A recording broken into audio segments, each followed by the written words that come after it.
ضابطہ جاتی قانون کرمنل پروسیجر کوڈ، یہ جو دوسرا حصہ ہے جس بندے کا قول اور کلمہ زیر بحث ہے، جس کو مار دیا گیا، یا مختلف اقلیتیں بھی کئی بار اٹھتی ہیں، احتجاج کرتی ہیں، غیر مسلم اقلیتیں، عیسائی، ہندو وغیرہ، وہ بھی کئی بار سوال اٹھاتے ہیں، حکومت نے بھی کئی بار سوال اٹھایا ہے۔ یہ ساری بحثیں ناموس رسالت کی توہین کرنے والے کی سزا موت ہے، اس پر اختلاف نہیں ہے بنیادی طور پر۔ ہاں، جب آپ دوسری طرف نہیں آنے دیتے تو چڑ بڑھتے بڑھتے بڑھتے پھر لوگ آگے بڑھ جاتے ہیں، چلو ایسا ہے تو پھر ایسے صحیح، یہ چڑ میں آگے لوگ چلے جاتے ہیں۔ اصلاً اختلاف ناموس رسالت کی توہین کرنے والے کی سزا موت ہے، اس حصہ قانون پر نہیں ہے، اور صرف اس کا تعلق عقیدے اور ایمان کے ساتھ ہے بس۔ دوسرے حصے کا کوئی تعلق نہ آپ کے ایمان سے، نہ آپ کے عقیدے سے، نہ اسلام سے، اس کا تعلق پاکستانی قوانین کے ساتھ ہے، تھانے دار کے ساتھ ہے۔ تھانے دار آپ کے ایمان کا حصہ ہے، S H O, A S I آپ کے ایمان کا حصہ ہے، میجسٹریٹ آپ کے ایمان کا حصہ ہے، ایف آئی آر، اور کون نہیں جانتا۔ ان کا پرابلم یہ ہے کہ جب اس کا درج کرتا ہے عام تھانے دار اور ایس ایچ او یا اے ایس آئی یا سپاہی، تو پیسے دے کر جس کو جو چاہے لکھوا دے۔ طاقتور ہر روز جھوٹے پرچے کرواتے ہیں، اور طاقتور ہر روز سچے پرچے خارج کروا دیتے ہیں۔ طاقتور لوگ طاقت کے بل بوتے اور پیسے کے بل بوتے ہر روز جھوٹے گواہ پیش کرتے ہیں، اور طاقت کے بل بوتے سچے گواہوں کو بٹھا دیتے ہیں۔ اس ملک میں یہ کام ہر وقت ہوتا رہتا ہے۔ قانون طاقتوروں کے لیے نہیں ہے، کمزوروں کے لیے ہے، امیروں کے لیے نہیں، غریبوں کے لیے ہے۔ جو بے سہارا ہے ان کے لیے کوئی قانون نہیں ہے، خواہ وہ موت کا، خواہ قتل کا، خواہ قصاص کا۔ بے سہارا غریب لوگ طاقتور ہیں، وہ ریمنڈ ڈیوس کو چھڑا کے لے جائیں۔ ان کی غیرت کیوں مر گئی ہے؟ 2-4 دن جلوس نکال کے کیوں چپ کر گئے ہیں؟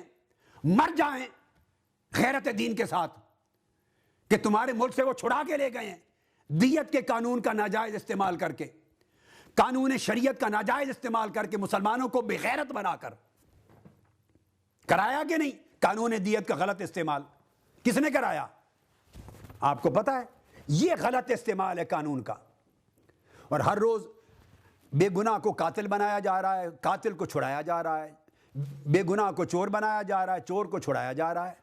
ہزاروں کیس 24 گھنٹے، کتنے قتل ہوئے آج تک ایک قاتل پھانسی نہیں چڑھا؟ کتنے دہشت گرد ہیں، ایک دہشت گرد آج تک پھانسی نہیں چڑھا، سب بچ گئے۔ کس نے چھڑائے؟ یہ عدالتی طریقہ کار ہیں۔ ہزاروں دہشت گرد قتل کر چکے ہیں۔ حضور داتا گنج بخش کے مزار پہ حملہ ہوا، کہاں گئے ان کے قاتل؟ اور کہاں گئے داتا گنج بخش کی عزت کی قسم کھا کے تحریکیں چلانے والے؟ کہاں گئے؟ کیوں چپ ہو کے گھر بیٹھ گئے؟ یہ اس ملک کا ضابطہ جاتی قانون ہے جو بے ایمانی پر مبنی، بددیانتی پر مبنی، رشوت پر مبنی، کرپشن پر مبنی ہے، جو مجرم کو سزا تک نہیں پہنچنے دیتا، طاقتور کو بچا لیتا ہے، کمزور کو پھنسا دیتا ہے۔ اس حصے کا کوئی تعلق شریعت اور دین اور ایمان سے نہیں۔ یہ ضابطہ جاتی قانون ہے، پروسیجرل کوڈ کہتے ہیں۔ یہ دیوانی کیسز کا بھی ہوتا ہے، اس میں سی پی سی کہتے ہیں، سول پروسیجر کوڈ۔ دیوانی مقدمات میں بھی ہوتا ہے پروسیجر، اور فوجداری مقدمات کا ہوتا ہے سی آر پی سی، کرمنل پروسیجر۔ یہ بالکل قصہ الگ ہے، اس کا تعلق دین سے نہیں۔ اب بحث ان کی صرف یہ ہے کہ یہ جو پروسیجرل کوڈ ہے، ایف آئی آر درج کرانے اور تفتیش اور سماعت، اس میں ترمیم کی جائے، اور جو مسئلہ مسئولہ ہے آپ کے سامنے، اور جو بندہ مارا گیا اور جس کے معاملات چلے، اس کے قول میں بھی آگے میں آپ کو پڑھ کے سناؤں گا اس فصل کے بعد۔ اور جو کبھی کبھار کبھی بحث اٹھتی ہے ملک میں، وہ یہ اٹھتی ہے کہ اس کیس کے اندراج اور تفتیش کے قوانین میں تبدیلی کی جائے، ایسی کہ کوئی جھوٹا پرچہ درج نہ کرا سکے، کسی پر ناجائز تہمت گستاخی رسول کی نہ لگائی جا سکے، چونکہ سزا موت ہے، چھوٹی بات نہیں۔ جس پر تہمت لگ گئی پھر اس کی خیر نہیں، اس ملک میں جینا ہی محال ہے اس کا۔ تو ان کا مدعا یہ ہے کہ بجائے ایک عام اے ایس آئی یا بندہ جو 4 پیسے لے کے جھوٹے پرچے علاقے کے چودھری اور تھانے دار اور علاقے کے ایم پی اور علاقے کے ذمہ دار کے کہنے پر پرچے جھوٹے کرتا اور خارج کرتا ہے، اس کی بجائے ڈی سی یا درجہ اول کا میجسٹریٹ، کوئی طاقتور دیانتدار آدمی وہ لے، اور میں آگے چل کے سفارش دوں گا کہ پرچے درج ہوتے وقت 2 معتبر علماء بھی ساتھ بیٹھے ہوں۔ یہ میری سفارش ہے کہ بجائے تھانے میں ایف آئی آر درج ہو گستاخی رسول کی، وہ درجہ اول کے میجسٹریٹ کے پاس درج ہو، چونکہ ڈی سی کے پاس ہر کوئی نہیں جا سکتا، پھر پرچے درج ہی نہیں ہوں گے۔ کون جائے گا ضلع میں ڈی سی کے پاس؟ ہر تحصیل میں مجسٹریٹ ہوتے ہیں، درجہ اول کا مجسٹریٹ اور تحصیل کے 2 معتبر علماء، چوٹی کے پڑھے لکھے علماء، یا کوئی نامور وکیل، نامور عالم کو، یا کوئی پروفیسر، 2 علماء، وہ 7 درجوں، تاکہ جو رپورٹ کروانے آئے گستاخی رسول کی کسی کے بارے میں، وہ ابتدائی طور پہ پوچھ گچھ کر کے رپورٹ درج کریں، تحقیق کریں کہ کہیں جھوٹا مقدمہ تو نہیں درج ہو رہا، چونکہ اس مقدمے سے بندہ واجب القتل بننا ہے، کافر ہونا ہے، مرتد ہونا ہے، قتل ہونا ہے۔ اس رپورٹ کے اندراج میں بھی علماء ساتھ ہوں، ایک وکیل ساتھ ہو، ایک کوئی پروفیسر پڑھا لکھا ساتھ ہو، تاکہ رپورٹ درج کرنے میں کوئی ظلم اور زیادتی نہ ہو، سچائی پر درج ہو۔ پھر تفتیش کا ایک طریقہ کار ہو، ایس پی اس کی تفتیش کرے، ایس پی سے کم درجے کا نہ کرے، چونکہ عقیدے کا معاملہ یہ کسی مسلمان پر بھی لگ سکتی ہے تہمت، صرف عیسائی یہودی کا میٹر تو نہیں، کل کو کوئی آپ پہ لگا دے گا، کسی پہ لگا دے گا یہ قانون غلط استعمال کرتے ہوئے، تو بے گناہ مارے جاتے ہیں بعض اوقات۔ ایسا ہو کہ بے گناہ مارے نہ جائیں اور گناہ گار بچ نہ سکیں، جو گستاخ ہے وہ بے ایمان بچ نہ سکے، جو گستاخ رسول ہے وہ کتا جہنم کا، وہ بچ نہ سکے، جہنم رسید ہو، وہ اپنے انجام کو پہنچے، اور بے گناہ پھنس نہ سکے۔ اس طرح کی چاہیے تھوڑی احتیاطی تدابیر، پروسیجرل لاء میں ترمیمات چاہیے، اور پھر اوپر شہادت وغیرہ کے سارے معاملات۔ تو بحث ہے اس پروسیجرل لاء سے ریلیٹڈ، یہ کتاب ہی دوسری ہے، مثلا یہ کتاب الگ ہے جس کو پی پی سی کہتے ہیں، پاکستان پینل کوڈ، میں مثال دے رہا ہوں، یہ کتاب الگ ہے جس میں ناموس رسالت کی گستاخی کی تعریف اور سزا درج ہے، یہ الگ کتاب ہے، بس یہ ختم، اس کا تعلق عقیدے کے ساتھ ہے۔ اب یہ دوسری کتاب ہے جس کو پروسیجرل کوڈ کہتے ہیں، CRPC، اس میں نہ گستاخی رسول کی تعریف ہے نہ سزا کی بیان ہے، یہ درج کرتی ہے کہ کون جمع کرانے آئے رپورٹ، کون رپورٹ لائے، کن لوگوں کو ساتھ لائے، کون رپورٹ FIR درج کرے، تفتیش کیسے ہو، مجسٹریٹ کے پاس، یہ طریقہ کار بیان کرتی ہے۔ یہ طریقہ کار سارا پاکستان کا، بلکہ یہ انگریزوں کا بنایا ہوا قانون ہے، یہ بھی سن لیں، یہ 200-150 سال پہلے کا چلا آ رہا ہے قانون، یہ فقہ حنفی، شافعی، مالکی اور حنبلی کا قانون نہیں ہے۔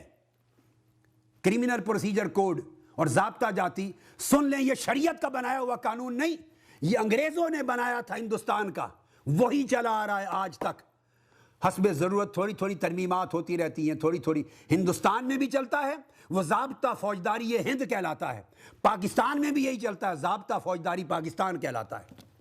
یہ کہاں شریعت کی کتاب ہے، یہ انگریزوں کا بنایا ہوا قانون ہے۔ مسلمانوں کا بنایا ہوا قانون وہ دوسری کتاب میں ہے کہ گستاخی رسول کی تعریف یہ ہے، اور جو گستاخی رسول کا مرتکب ہو اس کی سزا موت۔ یہ مسلمانوں نے بنایا، مگر بنایا قرآن و سنت پر، شریعت پر، وہ مسئلہ ہی نہیں ہے۔ یہ انگریزوں کا بنایا ہوا قانون ہے کہ طریقہ کار کیا ہو، وہ اس قانون میں تبدیلی کا مطالبہ کرتے ہیں۔ اب اس قانون میں تبدیلی کا مطالبہ کرنے والا، آپ اپنے ایمان سے پوچھ کے بتائیے کیسے کافر بن گیا؟ آپ اس سے 100 اختلاف کر لیں، وہ آپ سے اختلاف کر لے، وہ کہے گا جی ڈی سی رپورٹ درج کرے، آپ کہیں ڈی سی، میں کہتا ہوں ڈی سی نہ کرے، ڈی سی تک پہنچ ہی کوئی نہیں سکتا، درجہ اول کا مجسٹریٹ کرے، آپ اختلاف کر سکتے ہیں، آپ درجہ اول کے مجسٹریٹ کو بھی نہ کریں، آپ انسپیکٹر کو اور نیچے لے آئیں، یعنی یہ اختلاف ہے ضابطہ جاتی طریقہ کار پر۔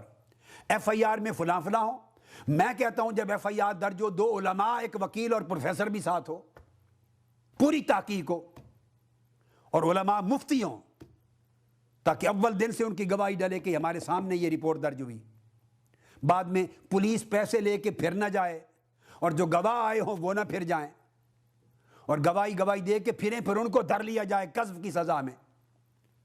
حرمت رسول کا قانون ہے، اسے پختہ ہونا چاہیے۔ یہ انگریزوں کے بنائے ہوئے قانون کے مطابق ایسا ڈھیلا بنایا ہوا ہے، جو چاہے جس کے خلاف گستاخی رسول کا الزام لگا دے، جو چاہے جس کو بچا دے، جو پھنسے ہوئے کو چاہے بچا لے، جو بے گناہ کو چاہے مروا دے۔ یہ تعلق ہے اس قانون کا جو انگریزوں کا بنایا ہوا کرمنل پروسیجر کوڈ، اس میں ترمیم کی بات کرتا ہے اس شخص نے، اس کو کالا قانون کہا ہے۔ یہ پروسیجر کوڈ بھی ایڈ کیا گیا تھا جب ضیاء الحق کے دور میں بنا، جب وہ قانون کا آرٹیکل آیا تو پھر پروسیجر میں بھی درج کرتا ہے، ہر قانون کے ساتھ پروسیجر میں اضافہ ہوتا ہے کہ اس کے اندراج اس طرح ہوں گے. اس کی تبدیلی کی بات کرتے ہیں، اس کی تبدیلی میں نہ ایمان داخل ہے نہ کفر داخل ہے. اندھیر نگری مچا دی ہے بعض مذہبی رہنماؤں نے، سیاسی لیڈروں نے، نہ جنہوں نے کبھی پی بی سی کی شکل دیکھی، نہ سی آر پی سی کی شکل دیکھی، نہ انہیں دین آتا ہے نہ دنیا آتی ہے، نہ فقہ کا علم نہ قانون جدید کا علم، نہ اصول اور قواعد شریعہ کا علم، نہ موجودہ جدید قوانین شہادات کا علم. ایک اندھیر نگری پوری قوم کو بہکا کے پریشان کر دیا، صرف ان کے عشق رسول کے جذبات سے ناجائز کھیل کر. اللہ کے ہاں مواخذہ ہوگا. اس طرح دین کا مذاق نہیں ہونا چاہیے. اس لیے احتمال کی بات ہوتی ہے کہ یہ دیکھا جائے کہ کہنے والا ناموس رسالت کا جو اصل قانون ہے کہ حضور کے گستاخ کی سزا موت ہوگی، اس کو رد کر رہا ہے، یا اس کے ضابطہ جاتی حصہ جو کرمنل دوسری کتاب کا حصہ ہے ایف آئی آر والا تعلق، اس کے خلاف کہہ رہا ہے کہ وہ کالا قانون ہے، اس میں ترمیم کی جائے. میں اس فصل کے پڑھانے کے بعد آپ کو سٹیٹمنٹ پڑھاؤں گا، وہ اخباری پورے تراشے کا ایک لفظ پڑھاؤں گا، آپ سمجھ آ جائے گی کہ وہ کھپ رہا ہے دوسرے قانون کے لیے جو درج ہوتے ہیں، جو مس یوز ہوتا ہے، جس کا غلط استعمال اور اندراج ہوتا ہے، اس کی بات کر رہا ہے. اس کو کالا قانون کہا ہے. اس نے ناموس رسالت کی بات نہیں کی. ہم نہ کسی کے وکیل ہیں نہ ٹھیکیدار ہیں. اگر میں وکیل ہوں تو صرف تاجدار ختم نبوت کا وکیل ہوں. میں وکیل ہوں تو حرمت مصطفیٰ کا وکیل ہوں. میں وکیل ہوں تو عزت و عظمت مصطفیٰ کا وکیل ہوں. میں وکیل ہوں آقا کے نالین کی عزت کا، حتیٰ کہ میں وکیل ہوں مدینہ کے گلی کوچوں کے کتوں کی عزت کا وکیل ہوں. میں وکیل ہوں عزت مصطفیٰ کا، میں کسی اور شخص زندہ یا مردہ کا وکیل نہیں ہوں. مگر ہمارے لوگ چھوٹتے ہیں، وہ کہتے ہیں ڈالروں کی وجہ سے یہ دے دیا. خدا کا خوف کریں، کوئی شرم کریں، کچھ شرم کریں. کس شخص کے بارے میں کیا کہتے ہیں؟ وہ لوگ، بعض لوگ جنہوں نے ساری زندگی مردوں پر پیسے نہیں چھوڑے، جنازوں پر پیسے کھاتے، کلخانیوں پر پیسے کھاتے ہیں، قرآن خوانی پر پیسے کھاتے ہیں. آپ کو شرم نہیں آتی اس شخص پر الزام لگاتے ہوئے کہ ڈالروں کے پاس کہہ دیا، جس نے پیدائش کے دن سے آج کے دن تک روئے زمین کے کسی شخص سے $1 نہیں لیا ہے. اور میں لعنت بھیجتا ہوں اس شخص پر جس نے امریکہ سے پیسہ لیا ہو، جس نے برطانیہ سے لیا ہو، یورپ سے لیا ہو، آسٹریلیا سے لیا ہو، شرق سے غرب تک، شمال سے جنوب تک، دنیا کی کسی حکومت سے، کسی ایجنسی سے، کسی مسلمان اور کسی کافر سے، کسی ایجنٹ سے کوئی پیسہ لے کر دین میں تحریف کی ہو، اسے رسول پاک کی شفاعت نصیب نہ ہو، وہ جہنم کا کتا ہو، وہ مر جائے، تباہ ہو جائے، حضور اس کو نکال دے امت سے. جس شخص نے اپنی کتابوں پر کبھی پیسہ نہیں لیا، اپنی تقریروں پر زندگی پر پیسہ نہیں لیا، اپنی تصانیف کے کروڑوں روپے کی انکم سے $1 کبھی نہیں لیا، شرق تا غرب جس نے کبھی پیسہ نہیں لیا. میری ویمبلے کی ابھی تقریر سنی ہے، ویمبلے کی، جس میں کل برطانیہ، یورپ، امریکہ کی دنیا کان لگائے سن رہی تھی. ویمبلے ارینا 24 ستمبر کی تقریر سنی ہے انگلش. اس تقریر میں نے کہا ہے کہ کروڑوں کے ساتھ یہ کانفرنس ہو رہی ہے، کوئی یہ نہ سمجھے کسی نے پیسہ دیا ہوگا. میں نے کہا میں لعنت بھیجتا ہوں پیسے لینے والوں پر. کسی سے نہیں لیتا، میں کسی کا محتاج نہ ہوں. میرے پاس گنبد خضرا کے پیسے بہت ہیں، تاجدار کائنات کا خزانہ بہت ہے، رسول پاک کے نالین کی خیرات بہت ہے. مجھے کسی کا پیسہ نہیں چاہیے، نہ لیا ہے نہ مرتے دم تک لیں گے. آپ لوگوں کو دین فروش سمجھتے ہیں؟ اپنے اوپر قیاس کر کے کچھ خدا کا خوف کرنا چاہیے. یہ وتیرہ اسی وجہ سے لوگوں نے، اہل علم اور دین پر اعتماد عوام الناس نے ختم کر دیا ہے، اور دین کا راستہ اس ملک میں، نظام مصطفیٰ کا راستہ روکا ہے انہی جیسے لوگوں کی نامعقول حرکات نے. لوگ سمجھتے ہیں کہ یہ نامعقول لوگ ہیں، اتنی لمبی لمبی ان کی زبانیں ہیں، جھوٹ بولتے ہیں، جھوٹے تانے دیتے ہیں، جھوٹے الزام لگاتے ہیں، گالیاں دیتے ہیں، حیا نہیں کرتے، تحقیق نہیں ہے، علم نہیں ہے، عدل نہیں ہے، ان میں نالج نہیں. اس لیے لوگوں نے نظام مصطفیٰ کا راستہ چھوڑ دیا صرف اس قسم کی حرکات کی وجہ سے. ہمیں چاہیے کہ ہم اپنے طور طریقوں میں اصلاح کریں. آپ کیا سمجھتے ہیں؟ ایسے لوگ بھی ہیں کہ ان کے مدرسے کے محتممین ان سے جو چاہیں کہلوا لیں، ان کی مسجد کی انتظامیہ جو چاہیں آج کچھ کہلوا لیں، کل کچھ کہلوا لیں، ایک جاب مل جائے حکومت میں تو آپ سے فتویٰ بدلوا لیں. مگر یہاں میں آقا کے نالین پاک کے صدقے سے، کیا امریکہ، کیا بش اور کیا اوباما، میں نام لے کر کہہ رہا ہوں، ایک تو کیا 1 کروڑ اوباما اکٹھے ہو جائیں، کل عالم مغرب اکٹھا ہو جائے، میرے عقیدے اور میرے ایمان اور میرے فکر میں ایک رتی برابر تبدیلی کوئی نہیں لا سکتا، سارا عالم کفر 100 بار پیدا ہو جائے، یہ تاجدار کائنات کے جوڑوں کی خیرات ہے، گنبد خضرا کی خیرات ہے، اور صبح و شام میرے آقا کی نماز شات ہیں، تمہیں کیا خبر؟